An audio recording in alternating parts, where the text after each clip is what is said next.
tudo bem, pessoal? Eu sou o Maicon, eu vou apresentar para vocês então a minha aula de tratamentos térmicos dos metais, que ela faz parte da disciplina dos fundamentos da estrutura dos metais, dos materiais e também de outras disciplinas, né? Mas nesse caso é nessa. E eu sou mestrando do PPG 3M, né? Acredito que em breve estarei concluindo meu mestrado, né? E vou fazer meu estágio de docência apresentando essa matéria, né, esse assunto nessa disciplina. Tá? Vamos lá então. Então, vamos abordar alguns assuntos básicos de tratamentos térmicos dos materiais, que são os principais, né? Acreditamos que existam diversos outros processos também, mas esses são os principais e o que vocês precisam aprender então para ter uma noção do que são os tratamentos térmicos e o que eles podem fazer por vocês na engenharia, no mundo acadêmico, no mundo profissional, né? Para que vocês possam estar cientes, né, do que é um processo térmico. Então vamos lá. Começamos então com a introdução, depois recozimento, normalização, têmpera, reavenimento, mar têmpera e por último a austêmpera.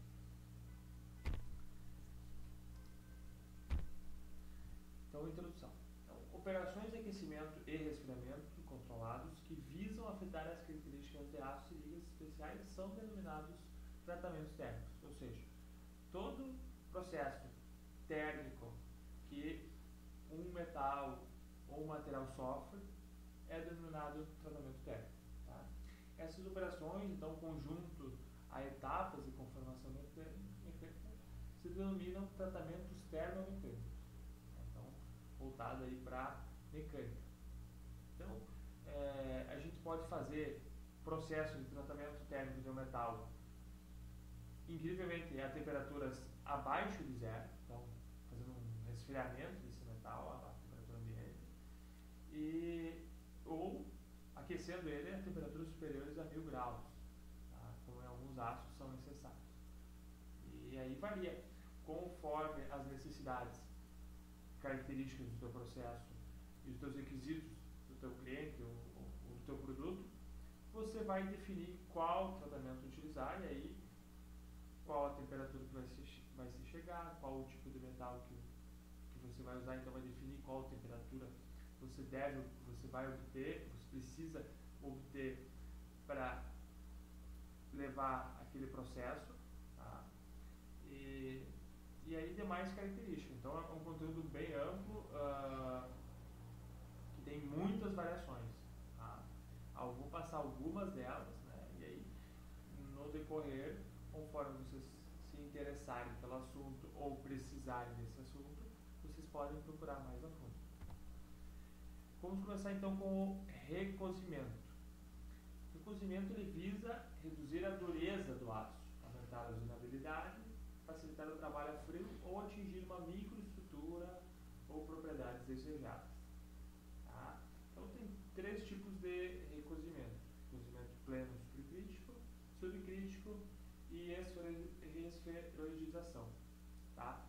Para que a gente usa o recozimento? Como o seu próprio nome diz, recozimento, ele serve para amolecer os metais, então para diminuir as tensões dos metais.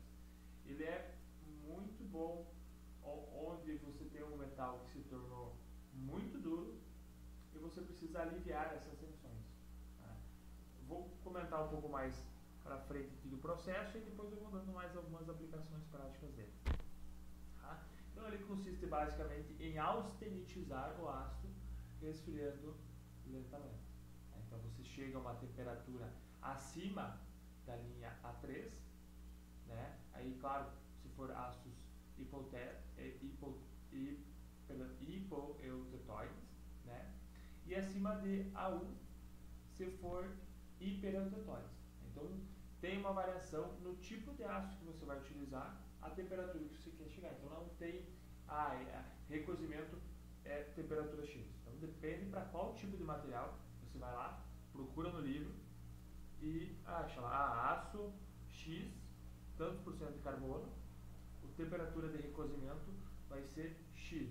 Né? Então, você consegue chegar nisso. Aqui a gente tem um exemplo, tá, de um material, de alguns materiais, então com um percentual de carbono que vai de 0 até 2%, e você consegue encontrar então a temperatura correta para você trabalhar esse metal com esse percentual de carbono no seu processo.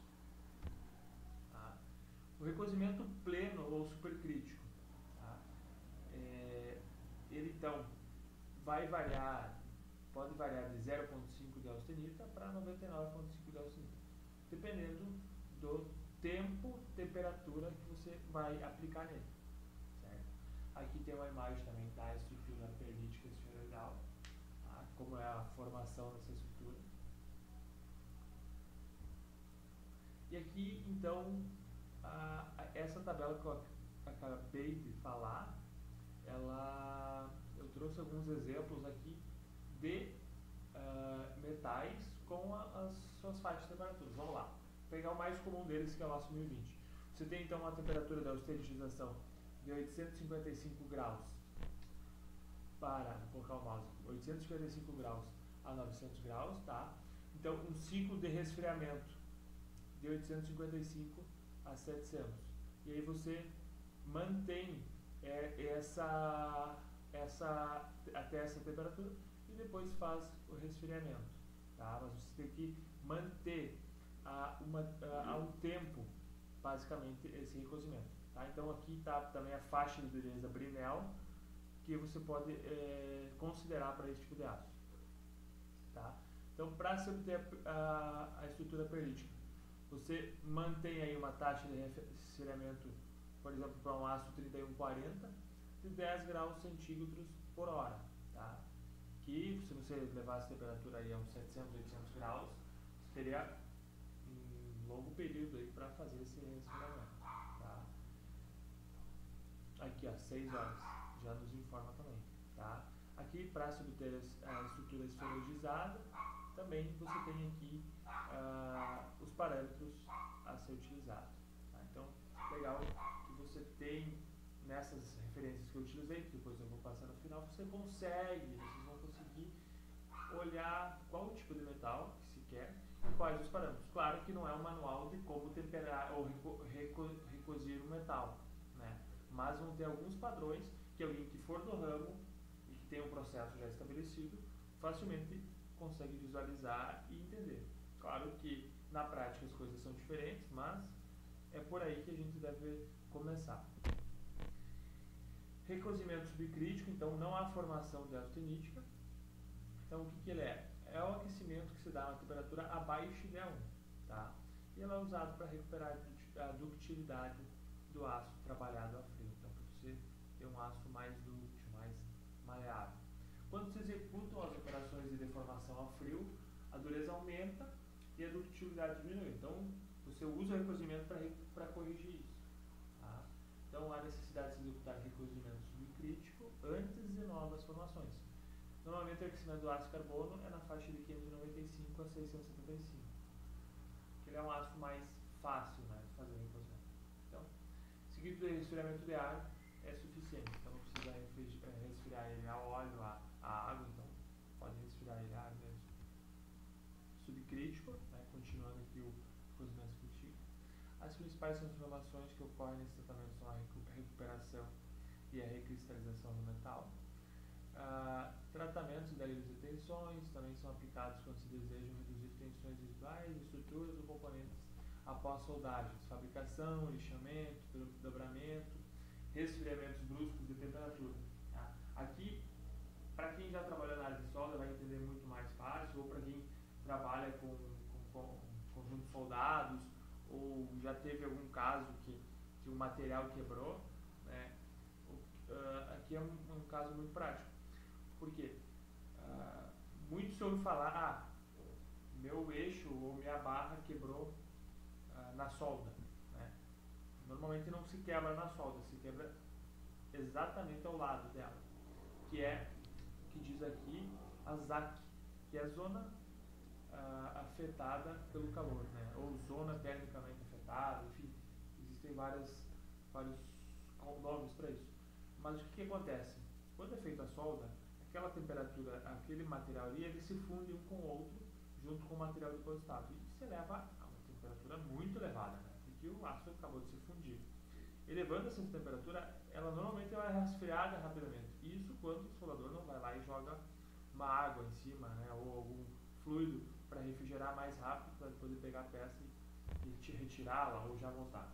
Então, esse processo de soldagem, ele ocorre basicamente uma simples têmpera, né, nesse material que a gente vai ver depois, mas ele é resfriado rapidamente ele esquenta muito rápido e esfria muito rápido, né, que ocorre um endurecimento muito forte desse material, né.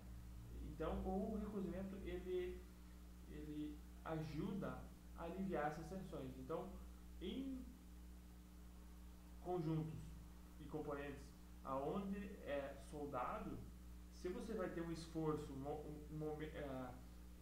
torção, né, vibração naquele local, é sim, claro que se precisa se estudar mais a fundo, é aconselhável fazer um recozimento desse processo, desse componente, porque há grandes possibilidades de vir a quebrar, né?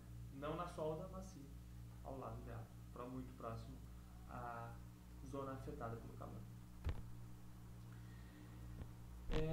Recozimento subcrítico, então, ela é o efeito da temperatura nas propriedades dos aços durante o tratamento de alívio de tensões. Então, mais um gráfico aqui, mostrando então um aço baixa liga e um aço austenítico, por exemplo, e qual que é a taxa, né, a temperatura pela taxa de deformação desse material. Tá? Então, você pode ver que quando aumenta essa temperatura, diminui essa tensão de deformação dela. Tá? E aqui o percentual de tensão inicial. Tá? Então, você vê que há um aumento muito grande com o aumento da temperatura e quando ocorre também maior tempo. Ó, veja que o 6 foi o que mais teve a diminuição do alívio da tensão. Tá, e a esferoidização, que é o último dos processos de recozimento, tá? Ela forma uma estrutura de carbonetos esferoidizados, tá? Que é uma matriz ferrítica após uma austenitização total ou parcial. A manutenção por tempo prolongado a temperatura pouco abaixo da A1. Tá? Então, um pouquinho abaixo a 1 e resfriar lentamente e ciclar para baixo e para cima. Então, você vai ter que manter o material nessa temperatura um bom tempo. E você pode subir e descendo a temperatura e vai ter que ficar aí, dependendo do tipo de processo, 4, 5, 6 horas, dependendo do quanto você precisa recozir esse material. Tá? Também tem uma variação conforme o percentual de carbono, né, do material, que aí você vai precisar mais ou menos tempo também. Certo? E tem também recozimento para usabilidade, que nada mais é que um fim, né? E aí você consegue, a gente tem aqui uma estrutura, um percentual de carbono, né? E o tipo de microestrutura ideal. Tá? Então você tem de 0,06 a 0,2, uma estrutura de forjamento, né? Uma laminação, ou até uma de 0,6 a 1%, que é uma 100% esferoidizado. Tá, vamos começar então com a normalização. Tá? Esse é um processo que, antes mesmo de eu começar a disciplina, eu não conhecia, aprendi fazendo essa aula. Tá? Não é tão conhecida a normalização assim, mas é um processo e tem sua importância e é preciso a gente destacar aqui. A normalização, então, basicamente, ela consiste na austenitização completa do aço, seguida de resfriamento ao ar parado ou agitado. Tá? E ela também é indicada normalmente para a homogeneização da estrutura após o forjamento e antes da têmpera, o renivelo. Obviamente que os ácidos ligados também temperam e endurecem ao ar, não são normalizados. para que a gente usa a normalização? Tá? Para melhorar as propriedades mecânicas, como tenacidade, a resistência à tração, né? se torna o material, a estrutura cristalina se torna também mais uniforme nesse processo, como o próprio nome já diz, né? Normalização. Deixa mais normal a estrutura do material. Tá? Vamos lá. Em um aço eutetóide, tá? Vamos fazer uma comparação aqui comparado ao recozimento. Em um aço hipoeutetóide, então possivelmente menor, quantidade de ferrita para o eutetóide e ferrita mais fina. Em termos de propriedades mecânicas, né, teores de carbono menores que 0,2, não se observam diferenças significativas.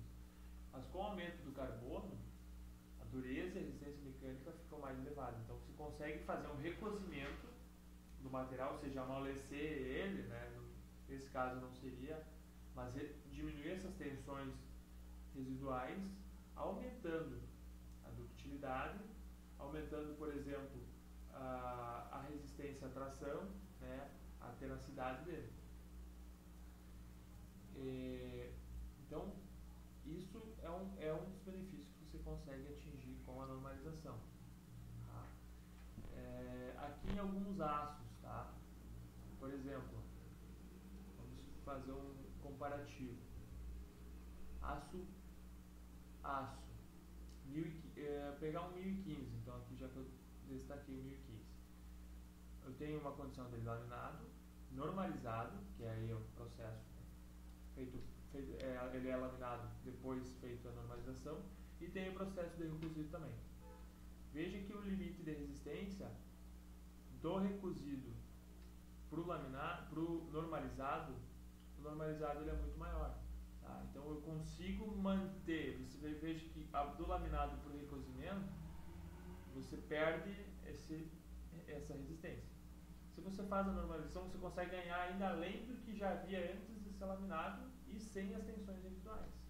Então você consegue aumentar o limite de resistência, o limite do escoamento. Tá? Redução de área, então, ela se mantém a mesma, né, comparado ao recozimento. Alongamento também. E dureza, uma maior dureza. Então você consegue ter uma maior dureza e com um aço com menos tensões residuais. Tá? Aqui vamos pegar o 1080. 1080, mesma coisa, ó, o laminado atinge 965 megapascais. O normalizado a gente consegue 1015 e no recozimento ele cai para 615, então vai dar uma grande diferença. Né? Veja que no 1015 pouco notou a diferença entre recozido e normalizado, mas já havia uma diferença, porém no 1080 ela ficou muito mais evidente, certo? Também destacando a dureza, né, no 1080 é importante. O recozido ficou com 174 e o normalizado 293. Então ele é um processo, em comparado, é um processo melhor que o recozimento. Tá? Ele, evidentemente, ele é melhor, né? Ele é como se fosse uma melhoria, uma evolução. Claro que ele se torna mais caro, mas ele é melhor. Tá? Então aqui algumas vantagens também, tá? Que eu já havia comentado, da normalização versus o recozimento. Tá? Passar aqui. Então, o refino do grão, tá? A gente consegue uma homogeneização melhor, tá? Tendo uma estrutura para uma possível têmpera melhor, um revenimento posterior. Tem uma melhor usinabilidade também. Tá? Os refinos das estruturas brutas de função, né, como peças fundidas, e tem melhores propriedades mecânicas. Aqui também tem um outro comparação. A questão de temperatura, né, para austenitização, né? Então a gente obtém aí para 1020, um aço 1020, 915 graus, e para um aço, por exemplo, 1335, 870 graus. No aço 5046, 870 graus, no aço 8637, 870 graus. Eu digo que essas temperaturas elas não seguem tanto um padrão, tá? Isso varia de cada metal para metal. Então vamos lá, têmpera é um dos mais conhecidos, tá? Eu acredito que todo mundo já ouviu falar em têmpera, o que é mesmo, quem não seja da área, tá? O que é a têmpera? Ela é basicamente um processo de aquecimento e resfriamento rápido. Você consegue obter têmpera aí com fornos convencionais, claro, dependendo do tipo de material, né? Você aquece rapidamente esse material e depois faz o resfriamento. Dependendo do tipo de material, você consegue resfriar em água. Dependendo de outro material, você precisa resfriar em óleo, né? Isso varia também, a gente vai ver. Uma das características mais importantes dos aços como materiais de construção mecânica é a possibilidade de desenvolver ótimas combinações de resistência e tenacidade. A estrutura que classicamente permite tais combinação é a estrutura martensítica refinida. A têmpera consiste em resfriar o aço após a austenitização. Então você chega na temperatura após a austenitização e você resfria ele em uma velocidade rápida para evitar transformações perlíticas e bainíticas.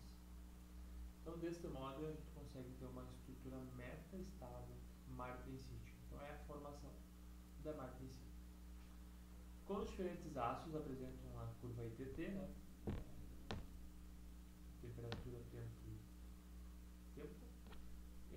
a taxa mínima de resfriamento necessária, denominada velocidade crítica, para evitar as transformações políticas da vida, varia em uma faixa bastante larga, tá? Que varia de metal para metal.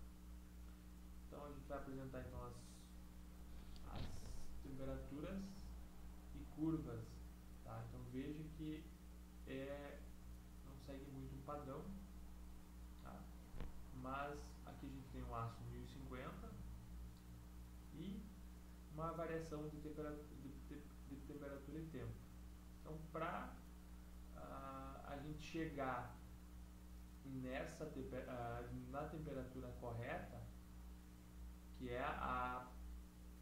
que está próximo desse eixo vertical, né, nesse caso do 1050, aqui a gente tem uma dificuldade maior de conseguir essa estrutura martensítica. Por quê? Porque essa taxa de resfriamento, vejam bem, ela tem que ser muito rápida. Então aqui a gente tem 0,5 segundos, né, para fazer esse resfriamento. Então é muito mais difícil a gente conseguir no 1050. Já no 4340, por exemplo, a gente consegue ter um tempo maior de resfriamento. Então não precisa se resfriar tão rápido. Para peças e estruturas maiores fica mais fácil. O 1050 já se torna quase inviável para produtos maiores que tenham uma necessidade de um resfriamento muito mais rápido, né? Ou você tem um processo que consiga realizar esse resfriamento rápido, né? Com jatos de água, enfim, conforme a necessidade do processo. Então, vamos observar então que aumentando-se o teor de carbono do aço, diminui-se a temperatura para o início e o fim da formação da martensita. Também que a dureza martensítica aumenta com o teor de carbono. Em vista disso, os átomos carbonos para a têmpera apresentam um teor de carbono maior do que 0,3, pois abaixo desse teor o efeito endurecedor provocado pela têmpera seria muito pequeno. Então, para que se haja uma têmpera efetiva, você precisa de um teor de carbono superior a 0,3, senão a evolução, a melhoria de dureza que a gente vai obter por um aço inferior a 0,3, muitas vezes não vai ter uma relação boa custo-benefício para que você faça um processo de têmpera nesse material. Tá? por que a gente faz isso, por que a gente tempera, né, as peças? Basicamente é para ter esse aumento de dureza, a resistência maior, né, aos metais, um fortalecimento dos materiais. A tempera ela é muito usada na área automotiva, por exemplo, na área de armas, tá, para produzir armas. Então isso acaba deixando os componentes mais robustos, certo? Então, o que principalmente que não podem ter resistência, devem ter resistência ao desgaste, né? Por exemplo, o cano de uma arma, ela não pode desgastar, né, com o tempo. Então, você precisa de um material extremamente duro, e rígido, que ele não deforme e muito menos desgaste. Então, você precisa, né, disso. E no ramo agrícola também, onde você tem componentes que entram em contato com o solo, você precisa, como o solo ele é muito arenoso, muito abrasivo, né, e diferentes culturas também, você precisa de um material extremamente resistente à abrasão. Né? E a têmpera é uma forma de você aumentar essa resistência à abrasão sem ter que apelar para um material muito mais caro, né, por exemplo, como o inox ou os aço hardox.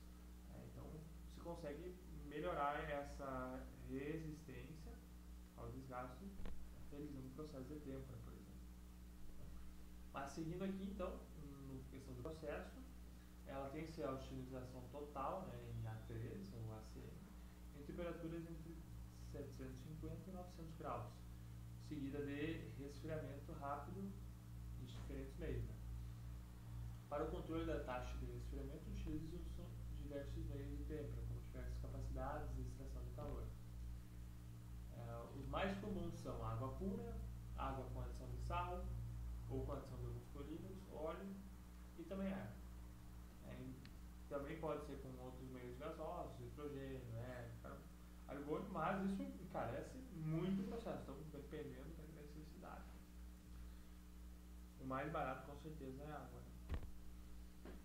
Tá, questão do resfriamento. Então, como funciona essa parte do resfriamento? Um filtro de vapor atua como um isolante térmico, tá, no início do resfriamento. Então, por isso que a taxa de resfriamento ela é baixa. Então, a gente volta aqui, tá? No início do processo, a taxa de resfriamento ela é menor. Tá? Depois que ocorre esse colapso, então, esse filme aumenta a taxa, a formação de bolhas de vapor sobre a superfície. Aqui a gente mostra que essa nucleação de bolhas de vapor. Tá? Aí por fim a temperatura da superfície da peça fica abaixo do ponto de ebulição do meio da têmpera, então interrompendo a formação de bolhas de vapor. Que aí ela estabiliza o processo, cresce a taxa de resfriamento em relação ao tempo, né? E a temperatura já também está bem mais abaixo, certo? Esse aqui é uma barra, foi utilizada de 25 milímetros de diâmetro. Revelhamento. Então, vamos só pegar algumas aplicações práticas do revelhamento, tá? Basicamente, então, é para fazer um alívio de tensões, assim como o recozimento, tá?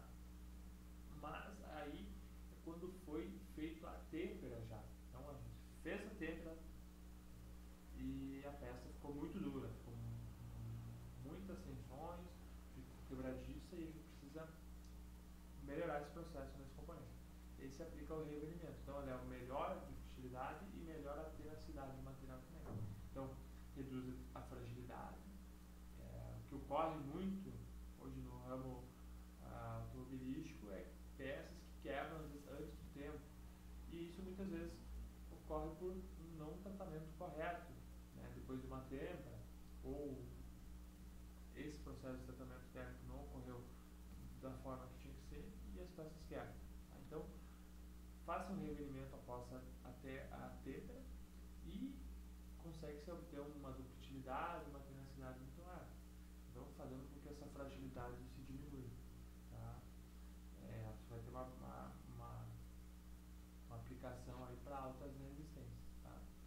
basicamente então um ajuste de propriedades mecânicas, um refino das propriedades mecânicas, sem perder aquela propriedade que você havia conquistado na têmpera, que é a dureza. Então vamos lá. A martensita, então como temperada, é extremamente dura e frágil. Peças deixadas permanecer nessa condição de alto tensionamento interno correm grande risco de trincar, exceto quando apresentam teor de carbono extremamente baixo. No entanto, a baixa tenacidade torna essas estruturas sem emprego prático. Então, não é legal. Para se atingir esses valores adequados de resistência mecânica e a tecnicidade, a gente precisa, logo após a têmpera, proceder com o revenimento. Então, esse tratamento consiste em aquecer uniformemente a peça, né, abaixo da temperatura de austenitização, mantendo o aço nela então, por um tempo suficiente para que essa temperatura ela se equalize na peça, obtendo então, as propriedades que a gente precisa.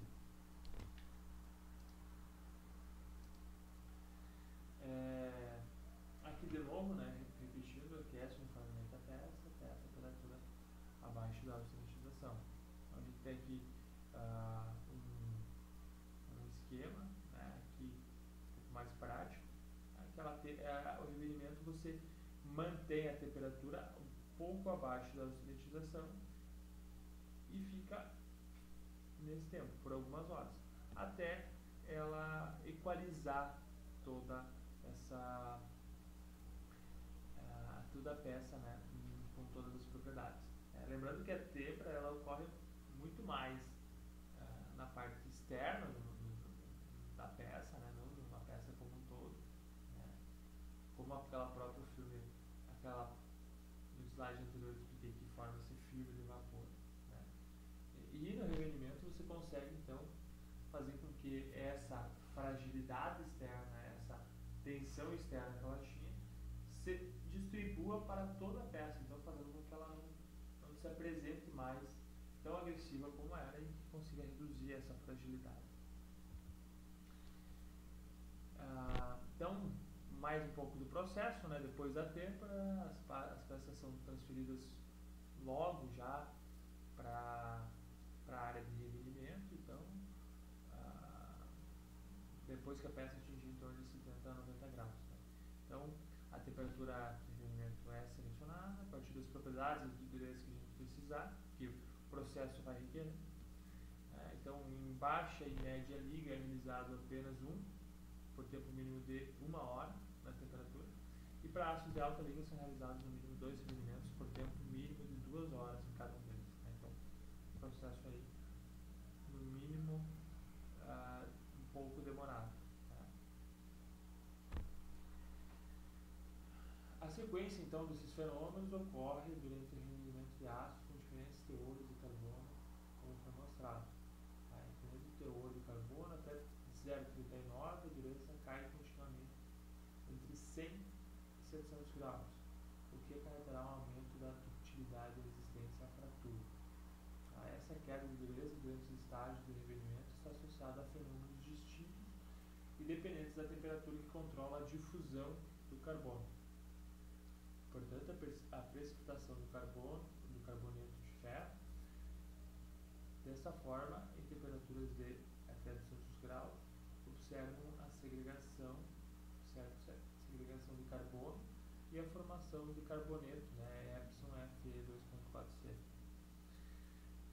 O aumento dessa temperatura promove a precipitação da cementita, que é a recuperação dos defeitos da martensita. Discordâncias e macas, né, que seriam os defeitos. Progressivamente a total recristalização da matriz martensítica e o coalescimento. Né? Então ele reformula essa rede cristalina, né, diminuindo ou quase zerando esses defeitos, né, que são as discordâncias e as macas, voltando a essa estrutura original. Aqui de novo está mesmo a parte do 0,39 de carbono, então cai continuamente de 100 a 700 graus, aumentando a resistência. Aqui eu coloquei um gráfico também, um esquema, que aí mostra, tá, a quanta temperatura você precisa chegar a cada do material. Então, quanto maior o teor de carbono, maior a temperatura. Chega até 800 graus, né, para 0,39. Aqui está repetindo um pouco do que eu falei anteriormente, mas tem esse gráfico aqui, tá, que vai ajudar aí nesse entendimento.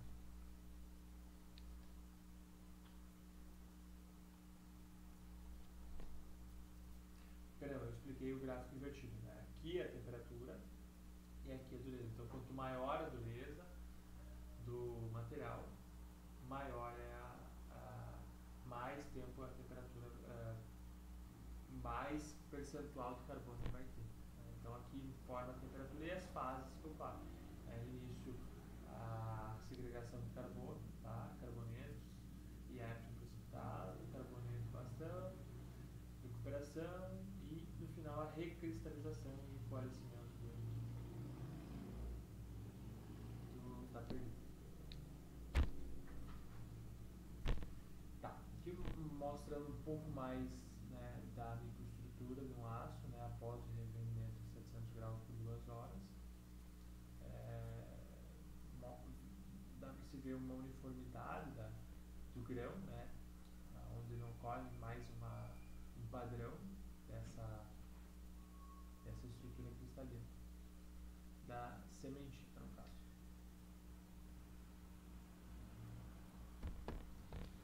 Então, revenimento, propriedades mecânicas. Definindo as propriedades finais de uma peça em um projeto específico, a escolha do aço e a definição do tratamento térmico devem levar em consideração a dureza máxima da marca em si, a temperabilidade necessária para a seção transversal da peça e a curva de revenimento característica do aço pressionado. Essas considerações metalúrgicas devem permitir selecionar o processo correto dos tratamentos combinados de tempera e revenimento. Então, deve-se entender então qual que é os requisitos dos produtos que você vai querer obter, e aí sim, né, e qual tipo de metal você vai utilizar, com qual teor de carbono, e aí você vai definir quanto tempo qual a temperatura, em quanto tempo e quantos ciclos, né, de revenimento você vai fazer. Se vai ser 1 ou 2, ou por 1 hora ou 2 horas. Tá? Aqui também tem um outro ensaio, um ensaio de tração que foi feito, tá? Com ACE 4340, tá? Com diferentes temperaturas de revenimento. Então a gente tem resistência à tração, limite de escoamento, alongamento e redução em área, tá? Para 5 diferentes temperaturas, perdão, tá? Com 200 graus, 315, 800, 427 e 649.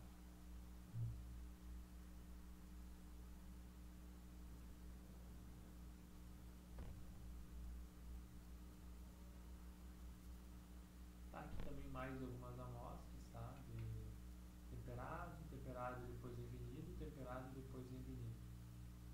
Tá? Aqui mostra a dureza, tá? TP, então só temperado, 56 HRC, temperado e depois revenido a 500 graus, 43, e temperado e revenido a 640 graus, 32 HRC. Então, quase chegou a metade aqui. A energia absorvida, então, no teste de Charpy, para o só temperado foram 6 joules. Olha a diferença, é grande. Revenida com 500 teve 47,8 joules e revenida a 640 foram 141,4. A resistência que o material tem revenido a 640 graus é muito maior. Então, porque no teste do Charpy, que é basicamente você corta esse material, né, larga um eixo com uma guilhotina e corta esse material e aí você tem uma energia absorvida por essa peça, digamos assim, antes dela sofrer a ruptura total. E no Revenida 640 foi gigante, né? Então, sofreu muito mais para fazer a ruptura desse material. Então, que é algo bom, porque Quanto maior for esse número, maior vai ser a dificuldade dessa peça quebrar, né, em determinadas condições. Tá, então vamos para a Martempera. A Martempera. Por que a gente usa a Martempera? Tenho aqui algumas aplicações práticas, então. Minimização da distorção e do risco de trincas durante o resfriamento das peças que foram temperadas. Produção de aços com alta resistência e dureza, né, mas com menos tensões internas, em comparação à têmpera convencional. E utilizado em componentes que requerem alta precisão dimensional e resistência de impacto. Certo? Então, produtos, por exemplo, na área de construção civil, que possuem muita vibração e muito impacto, seria uma das aplicações, né? Enfim, diversas outras aí que possam vir. Então, diminui parcialmente o problema das tensões de refriamento do têmpera, tá? Esse resfriamento ele é interrompido, então, por alguns instantes a uma temperatura pouco superior a M1, que é o início da formação martensítica, né? Ou a martensítica inicial. E elimina substancialmente os gradientes térmicos para a formação da martensita. Então, aqui também mais um esquema da Martempera em comparação com a têmpera convencional. Pode ver que essa transformação ocorre de uma forma muito mais antecipada na têmpera convencional, na Martempera. Ela sofre um retardo dessa transformação da martensita, por exemplo.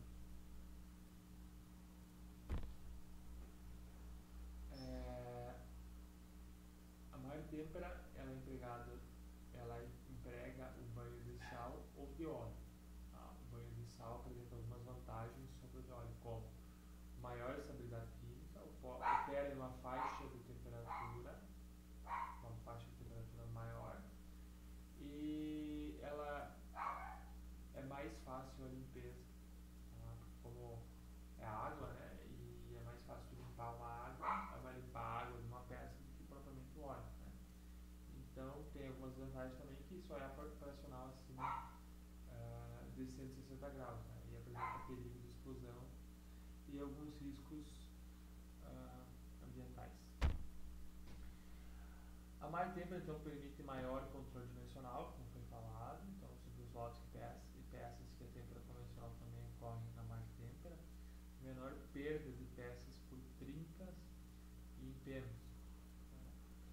E a desvantagem é que a Martempera é que o custo é maior. Lógico, normalmente quando a gente tem um processo melhor do que o outro, esse que é melhor normalmente se torna mais caro. Por que ela é mais cara? Porque você precisa ficar segurar essa temperatura, né, que foi feita a martensítica, por mais tempo do que a própria têmpera. Aqui tem uma tabelinha com a variação dimensional da têmpera em óleo a 60 graus, Martempera em sal a 250 e Martempera em sal a 200. Desse componente aqui. Então, por exemplo, na dimensão A, que é o raio de uma circunferência aqui, digamos aqui, a gente tem variação de 0,21 no A, na têmpera a óleo, perdão, e na Martempera, então a gente tem 0,11 a 0,13, que é uma variação quase o dobro. Né? Então na têmpera, muitas vezes você precisa usinar esse material depois que é temperado, que não é algo que é desejado. Quando você faz o tratamento térmico, você espera que esse material saia do processo de têmpera e você apenas vai pintar ele ou algum outro processo. Não precisa fazer essa usinabilidade de novo. Né? Já no caso da Martempera, já no caso do processo de têmpera, então você tem uma variação dimensional maior, o que muitas vezes ocorre. Você tem que fazer mais um processo, encarecendo a produção desse componente. Então, para a realização da Martempera é necessário conhecimento adequado das características de transformação da curva ITT do aço. O silício é um elemento não formador de carboneto, mas atrasa a transformação formação de carbonetos metaestáveis em cementina, e mesmo depois de deformado, impede seu coalescimento. Então, os ácidos mais comumente empregados nesse processo então, são os ácidos ADNT, né, de 1020 até o 4140, 5200, enfim, entre outros. Tá? Aqui tem a temperatura que ela é feita, tá? A austenitização a 870 graus, variando até 815. O resfriamento, né, se faz em óleo ou em sal, dependendo do tipo de qual processo você tem estabelecido. E é isso. A mar têmpera. Agora vamos para austêmpera. Perdão. Passei aqui. Ok. A austêmpera. A austêmpera, então, ela é um tratamento isotérmico, ou seja, não tem essa variação de temperatura. Você aquece e mantém uma temperatura estável. É para se obter, então, uma estrutura predominantemente bainítica.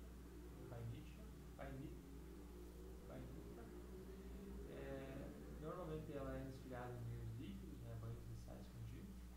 Consegue atingir, então, uma boa combinação de resistência e a fratura, além de serem semelhantes ao da têmpera e reunimento. Tá? E ela é feita em uma única etapa apenas. Então, aqui tem o ciclo de esvaimento da austêmpera, que tem o patamar isotérmico aqui, que você mantém. Tem também esse patamar aqui, que você vai manter a temperatura por algumas horas. E aí depois encerra o ciclo da austêmpera. Tá, parâmetros. Tá? Então, as curvas TTT do ácido, dos elementos, ITT ou ITT, né, são os mesmos, estejam suficientemente deslocados para a direita.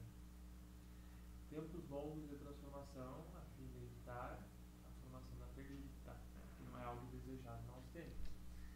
A temperatura e tempo da utilização. A temperatura deve ser selecionada da forma a se obter uma estrutura completamente austenítica. O tempo deve ser suficiente para ela se dissolver dos carbonetos e fazer uma homogeneização do teor do carbono. Depois, temperatura de transformação. O PAN da austêmpera ela se situa entre 260 e 450 graus. Né? E essa escolha é importante porque você tem influência direta na resistência, né, que você vai obter no tratamento. Temperaturas de transformações elevadas na região de barnita superior conduzem a uma menor resistência quando comparadas a temperaturas de transformação menores na região da barnita inferior, por exemplo. A temperatura que separa essas regiões próximas de 350 graus, e o tempo de patamar então deve ser suficientemente longo para que toda a transformação isotérmica da austenítica em bainita se complete conforme previsto na curva DT específica daquele ácido. Então varia de novo de ácido para ácido.